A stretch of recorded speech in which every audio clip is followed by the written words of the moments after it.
you can choose what you think about.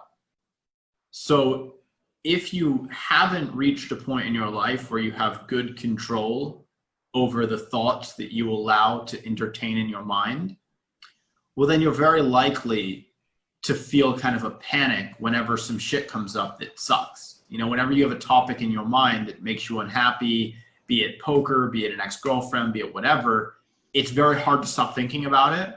And it makes you feel the need to escape, you know, perhaps with drugs or with, you know, other things. The better you become able to ask yourself, you know, do I want to think about this? And then potentially say to yourself, you know, bring me a better thought. Let's focus on something else. Like, mind, bring me something better than this to think about. I don't want to think about this. And we can actually refocus. I talk about it like a flashlight. Like, we stop looking at the shit and we look at something useful. We look at something that's in front of us, something positive, something that we can put our focus on and bring more of that into our life. You know what I mean? So whatever you're focusing on, you're always kind of telling yourself more of this, more thoughts about this, more ideas about this, more connections between this and the other things that happen in my life, you know?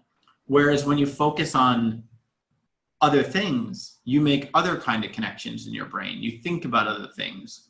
You know, your life goes in a different direction. For any habit that you may want to stop, when you find a better replacement solution and you start diverting your focus toward things that are more in line with the vision you ultimately want for your life, it becomes easier and easier to discard the old habits, because that's just not who you feel like you are anymore. You know, you spend more and more time thinking who I want to be, and then believing like I am that person because I do the things that the person I want to be does.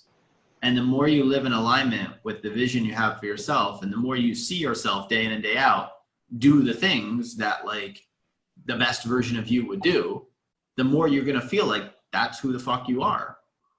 And this other, you know, version of you who maybe does the lazy thing, the easy thing in the moment, the thing that hurts you down the road, you just start to realize like, I don't know, that's just not the person I am anymore. That's how I was for a long time, but that's okay. But, you know, from today forward, I don't do that shit anymore.